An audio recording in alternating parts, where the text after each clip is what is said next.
పెళ్ళైన కొత్తలో తల్లి మీద బెంగతో స్వరాజ్యం పుట్టింటికొక ఉత్తరం రాసింది. అది తెలిసి నరసింహావతారం ఎత్తాడు రమణమూర్తి. హడలిపోయింది. మళ్ళీ ఉత్తరం ముక్క కూడా రాయలేదు. అక్క మీద బెంగతో తమ్ముడు తిలక్ ఒకసారి అంత దూరం అక్కని చూడ్డానికి వచ్చాడు. కానీ అతన్ని గేటు దగ్గర నుంచే వెనక్కి పంపేశాడు రమణమూర్తి.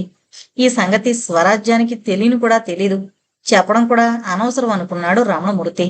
ఇలా ఉత్తరాలే కదా అని ఊరుకుంటే రాకపోకలు మొదలవుతాయి. ఒకసారి రాకపోకలు మొదలైతే వాళ్ళ కుటుంబంలో లోపాలని తన చుట్టుపక్కల వారికి బంధువులకి తెలిసిపోతుంది. అది తమకెంత చిన్నతనం. అందుకే కదా అసలు తన షరతు పెట్టింది. మరింక ఒప్పందానికి విలువేముంటుంది? ఇలాంటివన్నీ మొగ్గలోనే తుంచేయాలి. మహావృక్షమయ్యాక ఇంకేం చేయలేం. మంచో చెడో తనకు మాట అన్నాడు. ఆ మాట మీద నిలబడవలసిందే. కాపురానికొచ్చిన కొత్తలో ఆ ఇంటికి అలవాటు పడ్డానికి కాస్త కష్టమైంది స్వరాజ్యానికి. కొడుకు మాట కాదనలేక స్వరాజ్యాన్ని కోడలుగా చేసుకుంది కనుక పంకజం కొడుకు ఎదురుగా ఉంటే ఎంతో ఆప్యాయత వలకబోస్తూ మాట్లాడేది. అతను కాస్త అటు తిరిగితే స్వరాజ్యం కోడలుగా వచ్చినందుకొచ్చిన అసంతృప్తినంతా కక్కేసేది. రెండు రకాలుగా మాట్లాడే ఆమెతో ఎలా వ్యవహరించాలో అసలు అబద్ధం ఆడమే తెలియని స్వరాజ్యానికి అర్థం కాలేదు. కాని తల్లి మేనత్త దగ్గర ఒక విషయం నేర్చుకుంది.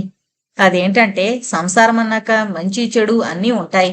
ఇంట్లో మాట బయటికి రాకుండా, ఇంట్లో కూడా నోరెత్తకుండా ఎవరికి ఎలా కావాలో అలా చేసుకుపోవడమే మంచి ఇళ్లాళ్ళు చేసే పని అని. అందుకు అత్తగారు ఏమన్నా అత్తగారు కదా అంటుందిలే అనుకుని ఊరుకునేది. ఇంకా మరిది ఆడపడుచు ఇంకా చిన్నవాళ్లు అసూయలు ద్వేషాలు ఇంకా వాళ్ళకి వంట పట్టలేదు. స్వరాజ్యం రావడంతో వాళ్ళకింట్లో మంచి స్నేహితురాలు దొరికినట్లయింది. వాళ్ళకు కావలసినవన్నీ అమరుస్తూనే వాళ్ళు చెప్పే మాటలన్నీ శ్రద్ధగా వినేది. అందుకే వాళ్ళిద్దరూ వదిన వదిన అంటూ స్వరాజ్యం వెనక వెనకే తిరిగేవాళ్లు. కాని ఒక్క రమణమూర్తే ఆమెకు అర్థం కాలేదు. మనిషి మంచివాడా అంటే మంచివాడే. మంచి ఉద్యోగంలో ఉన్నాడు. భార్య అంటే ఇష్టం. భార్య కోసం మార్కెట్లోకి వచ్చిన కొత్త రకాలన్నీ తెస్తాడు. అతని మనసులో ఏముందో అతను నోటితో చెప్పడు. స్వరాజ్యం గ్రహించుకోవాలి. అతనికి అదేంటో కొంతమంది మనుషులే నచ్చుతారు. వాళ్లతోనే స్వరాజ్యం మాట్లాడాలి. నచ్చని వాళ్ళకి ఎక్కడలేని వంకలు పెడతాడు. వాళ్లతో స్వరాజ్యం మాట్లాడకూడదు. అసలు అనుకున్నది ఎదుటి మనిషి చెప్తే అతనితో ఏ సమస్య ఉండదు. కాని అతనికి కావలసిందేదో తెలుసుకోవడమే స్వరాజ్యానికి కష్టమయ్యేది. తల్లికి చెల్లికి తమ్ముడికి ఏమీ లోటు రాకుండా చూసుకునేవాడు. వారి కోసం భార్య ఏదడిగినా కాదనేవాడు కాదు. వాళ్లు కూడా స్వరాజ్యాన్నే అడిగేవారు. స్వరాజ్యం ఇంట్లో తనకున్న పరపతికి మురిసిపోతూ వారి కోరికలు తీరడానికి రమణమూర్తికి సిఫార్సు చేసేది. నువ్వు చెప్పావు కనుక ఇస్తున్నాను అన్నట్లు రమణమూర్తి అవన్నీ తీర్చేవాడు. ఇలా ఆ కుటుంబంలోని వాళ్ళందరూ స్వరాజ్యం చుట్టూ తిరుగుతూ ఆమె తన కుటుంబానికెంతో ముఖ్యమైన మనిషినే భ్రమలో ఆమె నుండి కావలసినవన్నీ రాబట్టుకునేవారు. అంతా అయిపోయాక కూరలో కరివేపాకులా తీసి పడేసేవారు. అలాంటి సమయాల్లో స్వరాజ్యం ఒంటరిదైపోయేది. ఏదో తెలియని శూన్యం మనసుని ఆవహించేది. ఎడారిలో ఒక్కతే ఉన్నట్లనిపించేది. ఎటువైపు చూసినా ఇసుక వేడి. ఒక చల్లని మాట కాని ప్రేమపూర్వకమైన పిలుపు కాని ఉండేవి కావు. ఎదురు దెబ్బ తగిలిన పసిపిల్లల మనసు అమ్మ అని ఆక్రోశించేది. అమ్మ అనుకోగానే మనసుకొక విధమైన స్వాంతన కలిగేది. ఎక్కడా లేని తడి కళ్ళల్లో చేరేది. తమ్ముడి చేయి పట్టుకుని అమ్మఒడిలో చేరినట్టుండేది. వాళ్ళని ఒక్కసారి చూడాలన్న ఆశ గుండెల్లోంచి లావాలా పొంగేది. మరుక్షణం రమణమూర్తి ఒప్పందం గుర్తొచ్చి అది గుండెల్లోనే మండిపోయేది. కనీసం వాళ్ళని చూడాలన్న ఆలోచన తన మనసులోకి రానివ్వడమే తను రమణమూర్తి పట్ల ద్రోహం చేసినట్టు కదా అనుకునేది. మనస వాచ కర్మణ అతనికి విధేయురాలుగానే ఉండేది. ఏళ్లు గడిచిపోతున్నాయి. కాని ఆ మధ్య కొన్నాళ్ల క్రితం తెలిసిన వాళ్ళింట్లో పేరంటమంటే వెళ్ళింది. అక్కడ ఆడవాళ్లు పెళ్లిళ్ళు పెళ్లి సంబంధాల గురించి మాట్లాడుకుంటున్నారు. వాళ్ల మాటల్లో స్వరాజ్యం ఊరి పేరొచ్చింది. ఒళ్లంతా చెవులు చేసుకుని వినసాగింది. మొన్న మీ అక్క కూతురు పెళ్ళని వెళ్ళారు కదా, ఎలా అయింది? మగ పెళ్లివారు మంచివాళ్లేనా? అబ్బాయి ఎలా ఉన్నాడు అడుగుతోంది ఒక ఆవిడ మరో ఆవిడ్ని. చాలా మంచివాళ్లు. పెళ్లికొడుకు తల్లికైతే నోట్లో నాలుగు లేదనుకో. పెళ్లికొడుకు ఎంత బుద్ధిమంతుడో, పెళ్లి కూడా ఎంత బాగా చేశారో మా అక్క వాళ్ళు. ఆ మాట్లాడుతున్న ఆవిడ అక్క కూతుర్నే తిలక్కిచ్చారట. కుతూహలంగా ఆవిడ వైపు చూసింది స్వరాజ్యం. మనిషి బాగుంది. చక్కటి ఛాయ, నిండుగా ఉన్న మొహంలో స్వచ్ఛత. ఇవన్నీ చూసి ఈ పిన్ని పోలికల్లో 10వ వంతు ఆ అమ్మాయికున్న తన తమ్ముడు అదృష్టవంతుడే అనుకుంది. పెళ్లి బట్టల్లో తిలకని ఊహించుకుంది. ఎంత పొడుగై ఉంటాడో, అసలు ఏం ఉద్యోగం చేస్తున్నాడో ఏమీ తెలియని స్వరాజ్యం తన ఊహా ప్రపంచంలో రంగరంగ వైభోగంగా తమ్ముడి పెళ్లి చేయించేసి తలంబ్రాలు పోయించేసింది. ఒక్కతే ఆడపడుచట. పెళ్లి వెళ్ళాక మళ్ళీ పుట్టింట్లో అడుగు పెట్టలేదట. అల్లుడు గారికి ఏదో పెద్ద ఉద్యోగం అంట. అక్కడ జరిగినట్లు ఇక్కడ జరగదని ఆవిడ మళ్ళీ పుట్టింటికే రాలేదట. ఆ గుండ్రటి మొహం ఆవిడ పెళ్లి విశేషాలన్నీ చెప్పుకుపోతుంది.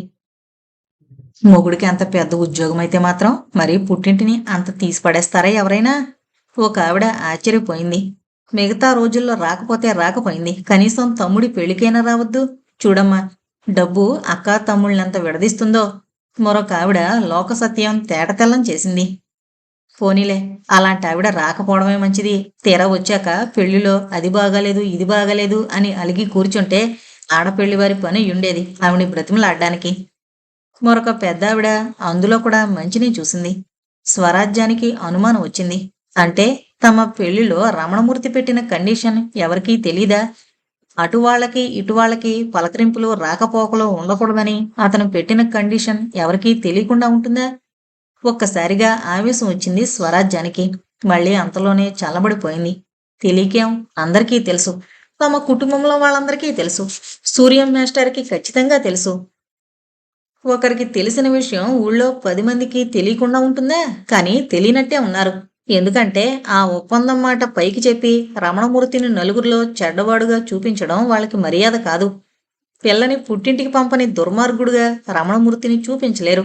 పెళ్ళయ్యాక పిల్ల మొహమైనా చూడని కసాయి వాళ్లుగా పుట్టింటి వాళ్ళని చెప్పుకోలేరు. అందుకే ఆ కండిషన్ మాట పైకి రానివ్వకుండా తనని గర్విష్టిగా చిత్రీకరించారు. పరువు మర్యాదల కోసం మనుషులు ఎన్ని రకాలుగా మనస్సులను చిక్కబట్టుకుంటారో మొదటిసారిగా అర్థమైంది స్వరాజ్యానికి. అందరి దృష్టిలో రమణమూర్తి మహానుభావుడు, తనే గర్విష్టి. స్వరాజ్యం కూడా తన ఆలోచనలను అలాగే తిప్పుకుంది, మనసుని గట్టిపరుచుకుంది. తనకి గృహలక్ష్మి హోదా కల్పించిన రమణమూర్తి నిజంగా గొప్పవాడే. తనకి స్థానం కల్పించిన అతను పూజనీయుడే. అందుకే స్వరాజ్యం తను ముందు ఆవేశపడి తప్పు చేసినందుకు లెంపలేసుకుంది. ఇంటికొచ్చి దేవుడి ముందు దీపం వెలిగించి ఆలోచనలోనైనా సరే భర్తను నిందించిన తన అపరాధాన్ని క్షమించమని కోరింది. పైకలా సమాధానపరుచుకుంది. కానీ తల్లిని తమ్ముణ్ణి గురించి ఆలోచనలు మనసులోకి రాకుండా ఆపడం ఆమె తరం కావడం లేదు. ఈ మానసిక క్షోభాన్ని ఎలా తట్టుకోవాలో అర్థం కాలేదు. ఆఖరికి ఆలోచించి ఆలోచించి స్వరాజ్యం రోజు కేవలం 2 నిమిషాలు మాత్రం వారిని గుర్తు చేసుకునేలా నిర్ణయం తీసుకుంది. ఆ మాత్రం స్వతంత్రం తన మనసుకివ్వకుండా ఉండలేకపోయింది. ప్రతిరోజు ఒక్క 2 నిమిషాల మట్టుకు వారి గురించి దేవుణ్ణి ప్రార్థించి మళ్లీ నిత్యకృత్యంలో పడిపోవడం. అందుకొక ఉపాయం ఆలోచించుకుంది. పెరట్లో తులసి కోట పక్కన ఒక నందివర్ధనం మొక్క నాటింది. రోజు పూజ పూర్తి కాగానే తులసి కోటలో నీళ్లు పోస్తూ మరి కాసిని నీళ్లు నందివర్ధనం మొక్కలో పోస్తుంది. ఆ మొక్క ఆమె పుట్టిల్లు. ఆ పూచిన పూలు ఆమె మేనత్త, తల్లి, తమ్ముడు. తెల్లగా స్వచ్ఛంగా వెన్నెల ముద్దల్లా ఉన్న ఆ పూలని చూసిన 2 నిమిషాలు ఆమె మనసుకెంతో తృప్తి, అంతే. మరి మిగిలిన రోజంతా స్వరాజ్యం ఒక యంత్రమైపోతుంది. రోజు మొత్తంలో మనసు స్పందించిన ఆ 2 నిమిషాల జీవంతో ఆమె 24 గంటలు గడిపేస్తుంది. రమణమూర్తి మాట మీరినట్టు అవదు. తన మనసు బాధ పెట్టుకుంటుంది లేదు. ఈ ఏర్పాటు చేసుకున్నాక మరింత ఉత్సాహంగా రమణమూర్తి కుటుంబానికి అంకితమైపోయింది స్వరాజ్యం. సాఫీగా సాగుతున్న అలాంటి సమయంలో పతాంజలి సమస్య తెచ్చి పెడతాడని స్వరాజ్యం కల్లో కూడా ఊహించలేదు. ఎలా పరిచయమో చెప్పలేదు, కానీ నేహ అనే అమ్మాయిని తప్ప మరొకరిని పెళ్లి చేసుకోనని ఇంట్లో బాంబు లాంటిది పేల్చాడు. నేహ బెంగాలీ పిల్ల. తండ్రి ఉద్యోగరీత్యా హైదరాబాదులో ఉంటున్నారు. డిగ్రీ పూర్తి చేసి ఏదో ప్రైవేట్ కంపెనీలో రిసెప్షనిస్టుగా పనిచేస్తోంది. ఇంట్లో మళ్లీ కురుక్షేత్రమే అయింది. బెంగాలీలు చేపలు తింటారు, ససేమీరా పనికిరాదు అంటుంది పంకజం. ఇలా బెంగాలీలని పంజాబీల్ని తన ఇంట్లోకి తీసుకురావడం తనకు నచ్చదని తేల్చి చెప్పేశాడు రమణమూర్తి. మరింక పతాంజలి స్వరాజ్యం కాళ్ల మీద పడిపోయాడు. నేహాతో పెళ్లి జరగకపోతే మరింక పెళ్లి చేసుకోనని తేల్చి చెప్పేశాడు. స్వరాజ్యానికి ఏం చెయ్యాలో తోచలేదు. పంకజం అవునందు కాదందు. విషయం తెలిసిన ప్రమీల, ఇదేంటొదినా, వాడు బెంగాలీ అమ్మాయిని చేసుకుంటే మా అత్తారింట్లో నా పరువేం కావాలి? ఇప్పటికే మా తోటి కోడళ్ళు నన్ను తీసుకట్టుగా చూస్తున్నారు. ఇది కూడా జరిగితే ఇంకా పలచనైపోను అంది. ఇంట్లో ఒక రకమైన స్తబ్దత చోటు చేసుకుంది.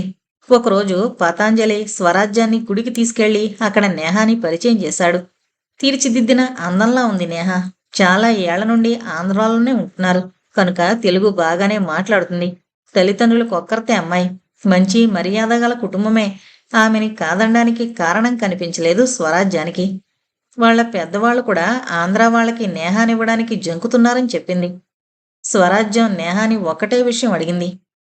అటు మీ అమ్మా నాన్న, ఇటు మేము మీతో రాకపోకలు లేకపోయినా కూడా మీరిద్దరూ సంతోషంగా ఉండగలరా? నేహ చాలాసేపు ఆలోచించింది.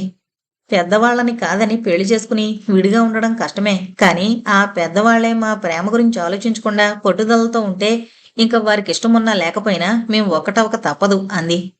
నేహాలోని ధైర్యాన్ని చూసి మెచ్చుకుంది స్వరాజ్యం.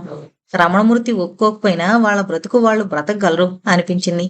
చూడచక్కని జంటలా ఉన్న వాళ్ళని చూసి తన దిష్టే తగులుతుందేమో అన్నట్టు చూపు మళ్లించుకుంది. వదినకి నేహాని చూపించాక పతాంజలికి అన్నగారి ముందు మాట్లాడే ధైర్యం వచ్చింది. తన వాదన బలపడుతోందన్న భరోసాతో నేహ స్వరాజ్యానికి కూడా నచ్చిందని ఇంట్లో చెప్పాడు. నువ్వెప్పుడెళ్ళో వాళ్ళింటికి? స్వరాజ్యం మీద ఎగిరాడు రమణమూర్తి. హడలిపోయింది స్వరాజ్యం. మామూలుగా ఉన్నప్పుడు ఎంత సౌమ్యంగా ఉంటాడో కోపమొస్తే అంత పిచ్చివాడైపోతాడు. నేను గుడికి వెళ్ళానండి. అక్కడికి ఆ అమ్మాయి వచ్చింది.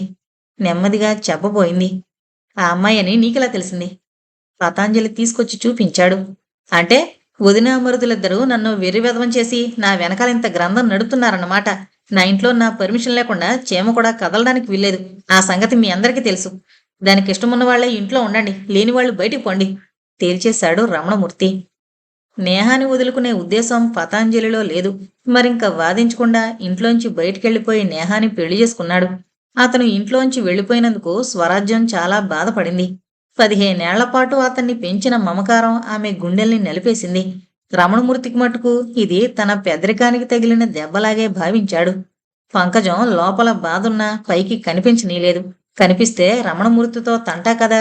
అలాగా రమణమూర్తి బాధ్యత తీసుకుని చదువు సంధ్య చెప్పించిన చెల్లెలు తమ్ముడు ప్రాజ్ఞులయ్యాక వాళ్ల దారి వాళ్ళు చూసుకున్నారు.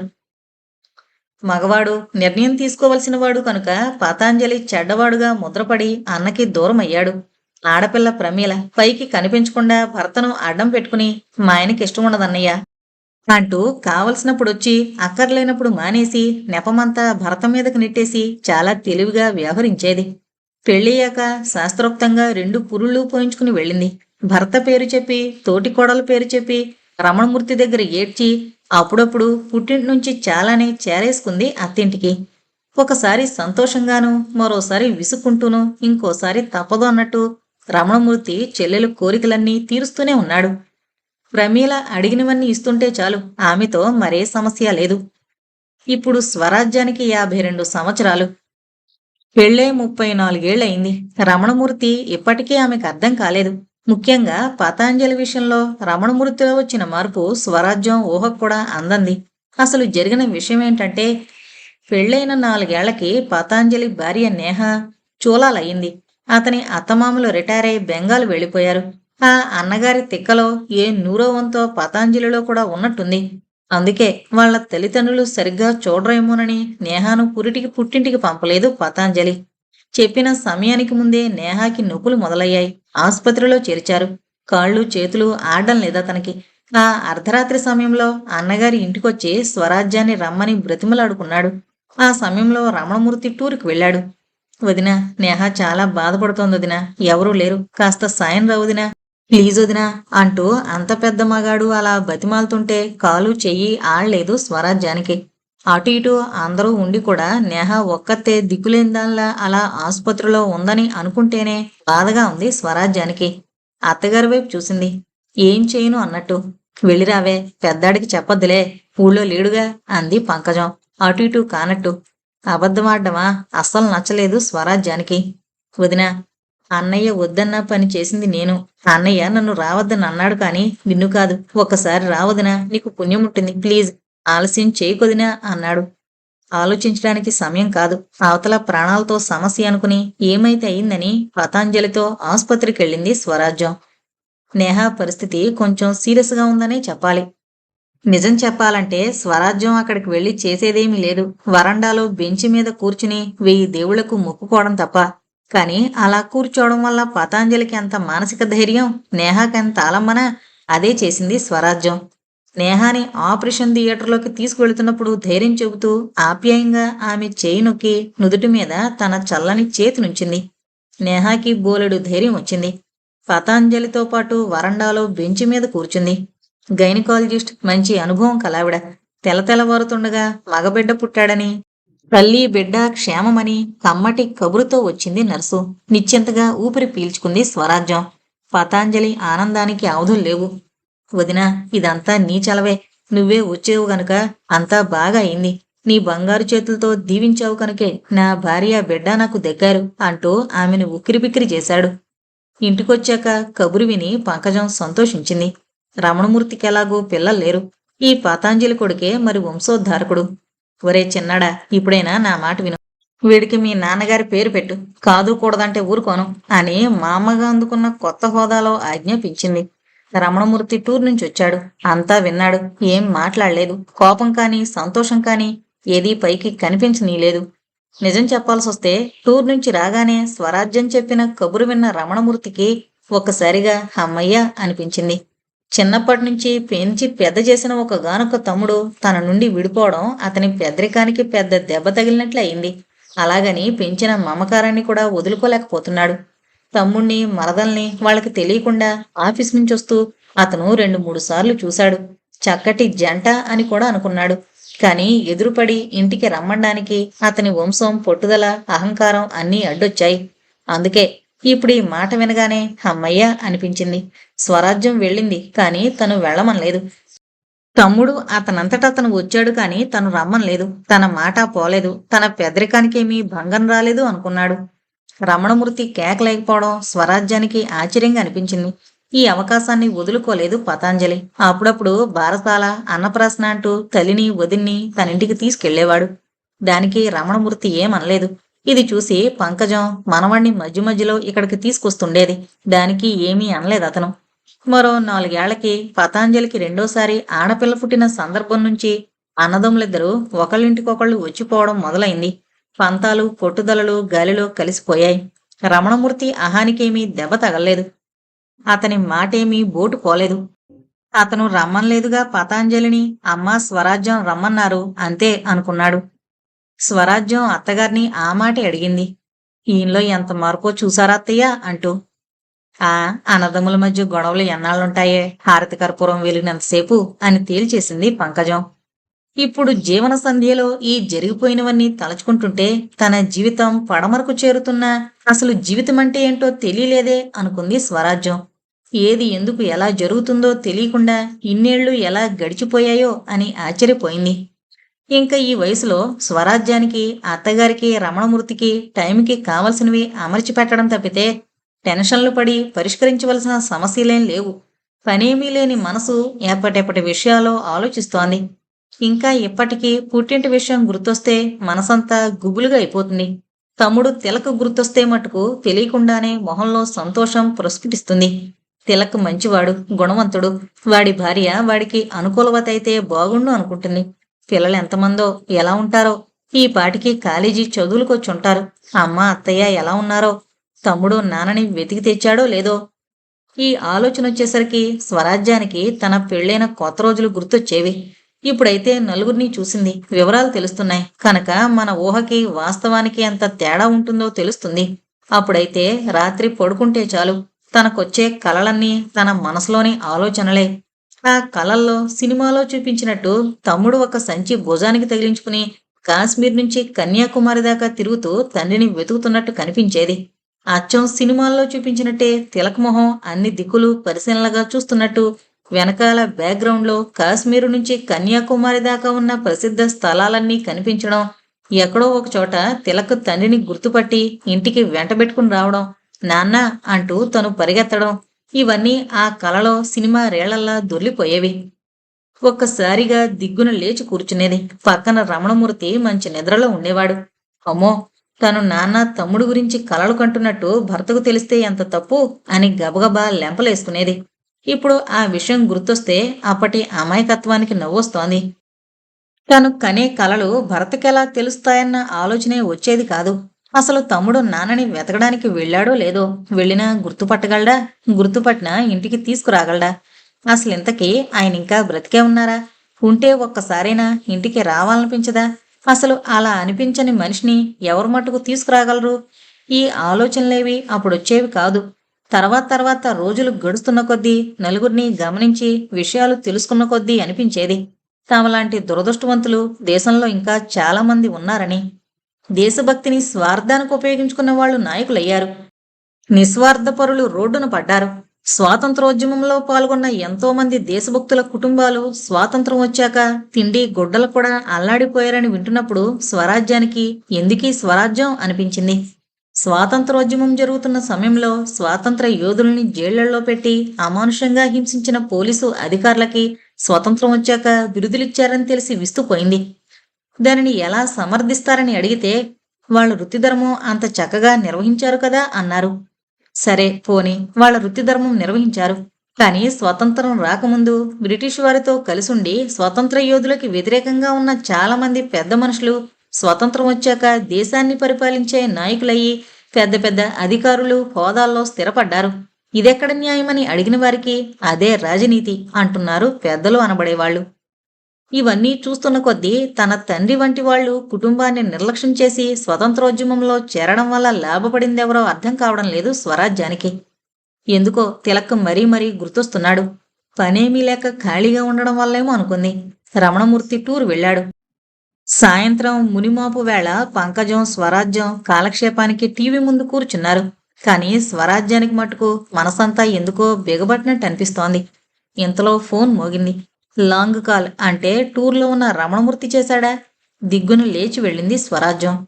అతనికి ఫోన్ ఎత్తడం ఆలస్యం చేస్తే కోపం వస్తుంది. హలో హలో, రమణమూర్తి గారున్నారా? ఎవరిదో మగ కంఠం, ఏదో పేగు పెనవేసిన శబ్దం ఎక్కడ్నుంచో అయస్కాంతంలా ఆకర్షిస్తోంది. లేరండి, టూర్ వెళ్లారు. మీరెవరు? ఏమైనా చెప్పమంటారా? అలవాటైన ప్రశ్నలు అడిగింది. మీరు స్వరాజ్యమా అంటూ అక్కా నేను తిలకని అన్న మాట వినిపించింది. గుండె గుబిళ్ళు మంది. మెదడు ఆలోచించడం మానేసింది. గుండె గొంతుకులోకొచ్చింది. నోట్లోంచి మాట పెగలం లేదు. అక్కా అక్కా, అవతల నుంచి అరుస్తున్నట్టే పిలుపు. కాసేపటి కాని స్వరాజ్యంలో చైతన్యం ప్రవేశించలేదు. ఫోన్ చేసింది తమ్ముడు తిలక్ అని తెలియగానే సంతోషం, భయం, ఆశ్చర్యం అన్నీ కలిసిపోయి ఏం మాట్లాడాలో తెలియని స్థితిలో ఉండిపోయింది. అక్కా అక్కా, అక్కడున్నావా? వింటున్నావా? నా మాట వింటున్నావా? అవతల నుంచి తిలక్ అరుస్తున్నాడు. నువ్వు ఎక్కడి నుంచి? తడబడింది మాట. అక్కా, నేను కాకినాడ నుంచి మాట్లాడుతున్నాను. ఇప్పుడు ఇక్కడే ఉంటున్నాను. నిన్న అమ్మకి కొంచెం గుండె నొప్పుగా అనిపిస్తే ఆసుపత్రిలో చేర్పించాం. ఇప్పుడు బాగానే ఉంది. నిన్నొకసారి చూడాలంటుందక్క. అందుకే నిన్ను పంపిస్తారేమోనని బావగారిని అడుగుదామని ఫోన్ చేశాను. స్వరాజ్యానికి కాళ్ళు చేతులు ఆడలేదు. ఇప్పుడేం చేయడం? రమణమూర్తి ఈ టైంలోనే టూర్ వెళ్లాలా? అమ్మకిప్పుడు ఎలా ఉంది? బాగానే ఉందక్క. తిలక్కి అర్థమైంది. స్వరాజ్యానికి ఒక్కసారిగా షాక్ తిన్నట్టు ఉంటుందనిపించింది. సర్దుకోవడానికి కాస్త టైం కావాలి. అందుకే అట్నుంచి చెప్పాడు. అక్క, నేను మళ్ళీ అరగంట అయ్యాక ఫోన్ చేస్తాను. ఈ లోపల నువ్వు బావగారికి ఫోన్ చేసి విషయం చెప్పు. బావగారు ఒప్పుకుంటే రాత్రి గౌతమి ఎక్స్ప్రెస్ లో బయలుదేరొద్దు గాని అని పెట్టేశాడు. కూలబడిపోయింది స్వరాజ్యం. ఏదీ అర్థం కాని స్థితిలో పడిపోయింది. ఎవరే ఫోను? ఏమైంది? పంకజం ప్రశ్నలతో స్పృహలోకొచ్చింది. మా తమ్ముడు తిలక్. పంకజం ఆశ్చర్యపోయింది. ఇన్నేళ్ల తర్వాత ఇప్పుడా? ఏంటట? మా అమ్మకి గుండె నొప్పి వచ్చిందట. నన్ను చూడాలంటుందట. బావగారు ఉన్నారా అంటూ ఫోన్ చేశాడు. పంకజం కంగారు పడింది. మరలా కూర్చుండిపోయావేంటి? పెద్దాడికి ఫోన్ చేసి విషయం చెప్పు. ఆయన కోపం వస్తుందేమో. మరెలాగే? పోనీ నువ్వు వెళ్ళిపో. రేపు వాడొచ్చాక నేను చెబుతానులే. చెప్పకుండా వెళ్ళడమే? అమ్మో వద్దత్తయ్యా. మరెలాగే? స్వరాజ్యం మెదడు ముద్దుబారిపోయింది. ఎప్పుడో తెగిపోయిన పేగుబంధం మళ్ళీ అల్లుకోవడానికి ప్రయత్నిస్తోంది. మనసుకి మెదడుకి లంగరు అందడం లేదు. ఇటువంటి పరిస్థితుల్లో అమ్మని చూడకుండా ఉండలేదు. వెళదామంటే భర్త ఏమంటాడో. అలా కూర్చుండిపోయావేంటే? పెద్దాడికి ఫోన్ చేయి. తొందర పెట్టింది పంకజం. స్వరాజ్యం తనను తాను సంభాళించుకుంది. తిలక్ మాట విన్నప్పుడున్నంత ఉద్విగ్నత ఇప్పుడు లేదు. అయితే మనసులో ఆతృత, కంగారు మట్టుకు తగ్గడం లేదు. గుండె టకటకా కొట్టుకోవడం స్పష్టంగా వినిపిస్తోంది. ఇప్పుడేం చేయాలి? నెమ్మదిగా స్థిమితం తెచ్చుకుంటూ ఆలోచించింది. ముందు రమణమూర్తికి ఫోన్ చేయాలి. తనను తాను సంభాళించుకుంటూ ఫోన్ పక్కనున్న నెంబర్లు రాసిన పుస్తకం తీసుకుని నెంబరు చూసి డైల్ చేసింది. అట్నుంచి ఎవరో హలో అన్నారు. సారున్నారా? ఏ సారు? అదే, హైదరాబాద్ నుంచి వచ్చిన సారు. ఓహో, రమణమూర్తి సాబా? లేరమ్మా, ఈ రాత్రికి సైట్లోనే ఉంటారు, రేపు సాయంత్రం కానీ రారు. అటునుంచొచ్చిన జవాబు విని ఏం చెయ్యాలో అర్థం కాలేదు. ఏమైందే, పెద్దాడు దొరకలేదా? లేరత్తయ్య, సైట్ నుంచి రేపు సాయంత్రానికి కానీ గెస్ట్ హౌస్కి రారట. మరెలాగే? ఆవిడికి ఏం చెప్పడానికి తోచలేదు. కొడుకు ఫోన్లో దొరికే లోపల అవతల వాళ్ళ అమ్మగారి పరిస్థితి ఏమవుతుందో పాపం. ఈ నేల తర్వాత వాళ్ళు స్వరాజ్యానికి ఫోన్ చేశారంటే అక్కడ పరిస్థితి సీరియస్గానే ఉండుండాలి. ఇలాంటి పరిస్థితుల్లో మీనమేషాలు లెక్కబెడుతూ కూర్చుంటే ఎలా? పాపం, ఆఖరి చూపులు కూడా దక్కకపోయాక ఏమనుకుని ఏం లాభం? నువ్వెళ్ళవే, రేపు పెద్దాడొచ్చాకని చెప్తాన్లే అంది ధైర్యం చేసి. కాని స్వరాజ్యానికి భయంగానే ఉంది. కొడుకు ఎదురుగుండా పంకజానికి మాట్లాడే ధైర్యం లేదు. అతనేమంటే దానికే అవునంటుంది. అయినా సరే ఇప్పుడు ఆవిడ చెప్పిన మాటే వినాలనిపిస్తోంది. రమణమూర్తి వెళ్లిన గెస్ట్ హౌస్ కి మళ్లీ ఫోన్ చేసింది. అతను వెళ్లిన సైటు కాంటాక్ట్ నెంబరే లేదు. ఏం చెయ్యాలో తోచడం లేదు. ఇంతలో మళ్లీ లాంగ్ కాల్. అది తిలక దగ్గర నుంచే. అక్క, బావగారు ఏమన్నారు? వెళ్ళమన్నారా? అమ్మ, అమ్మకెలా ఉంది? ఇంటెన్సివ్ కేర్లో ఉందక్క. ఇంతకీ బావగారేమన్నారు? తిలక్ మళ్ళీ అదే అడిగాడు. స్వరాజ్యం ఇంకా కంట్రోల్ చేసుకోలేకపోయింది. నేను గౌతమికి బయలుదేరొస్తున్నాను. కాకినాడలో ఆసుపత్రి ఎక్కడా? ఎందుకక్క, నువ్వు బయలుదేరుతున్నావంటే నేను స్టేషన్కి వస్తాను. సరే, నేను గౌతమి ఎక్కుతున్నాను. ఫోన్ పెట్టేసి కూలబడిపోయింది. ఒక విధమైన ఆందోళన స్వరాజ్యంలో మొదలైంది. అది తల్లికి ఎలా ఉందో అన్న ఆతృతో, లేకపోతే రమణమూర్తికి చెప్పకుండా వెళ్ళవలసి వస్తుందోనన్న బెరుకో ఆమెకే అర్థం కాలేదు. మళ్ళీ మళ్ళీ ఆలోచించుకుంది. అవతల కన్నతల్లి ప్రాణాపాయ పరిస్థితుల్లో ఉంది. ఇది వరకు నేహ అటువంటి పరిస్థితుల్లో ఉన్నప్పుడే పతాంజలి రమ్మని బ్రతిమలాడితే రమణమూర్తికి చెప్పలేని పరిస్థితుల్లో ఇలాగే వెళ్ళింది. కాని దానికి రమణమూర్తి ఏమీ కోపగించుకోలేదు కదా. ఇది అటువంటి పరిస్థితే. ఆ మాత్రం అర్థం చేసుకోకపోడు అనుకుంది.